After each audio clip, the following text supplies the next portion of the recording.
Now, my parents had a good reason for taking me to the movies all the time, because I was always sick with asthma since I was 3 years old. And I apparently couldn't do any sports, so that's what they told me. But really, my mother and father did love the movies. They weren't in the habit of reading. That didn't really exist where I came from.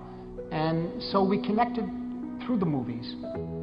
And over the years, I know now that the warmth of that connection with my family and with the images up on the screen gave me something very precious, because we were experiencing something fundamental together. We were living through the emotional truths on the screen together.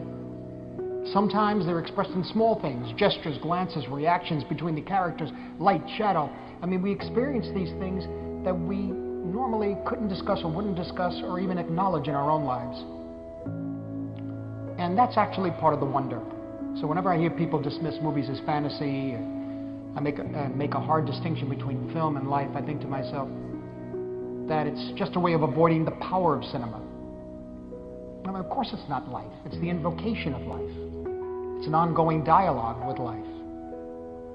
Frank Capra said, film is a disease.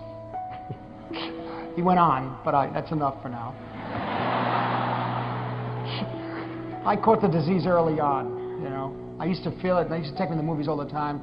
I used to feel it whenever we walked up to the ticket booth with my mother and my father and my brother. You go through the doors and the thick carpet, past the popcorn stand where it had that wonderful smell, then to the ticket taker. And then sometimes they get these doors would open in the back, and there were little windows in it in some of these old theaters, and I could see something magical happening up there on the screen, something special. And as we entered, for me, I think now it was like entering a sacred space, kind of a sanctuary where the living world around me seemed to be recreated and played out. I mean, what was it about cinema? What was so special about it? I mean, I think I've discovered some of my own answers to that question a little bit at a time over the years. First of all, there's light. Light is at the beginning of cinema, of course. It's fundamental, because it's created with light, and it's still best seen projected in dark rooms where it's the only source of light. But light is also at the beginning of everything. Most creation myths start with darkness, and then the real beginning comes with light, which means the creation of forms, which leads to distinguishing one thing from another and ourselves from the rest of the world, recognizing patterns, similarities, differences, naming things, interpreting the world, metaphors, seeing one thing in light of something else, becoming enlightened. So light is at the core of who we are and how we understand ourselves. And then there's movement.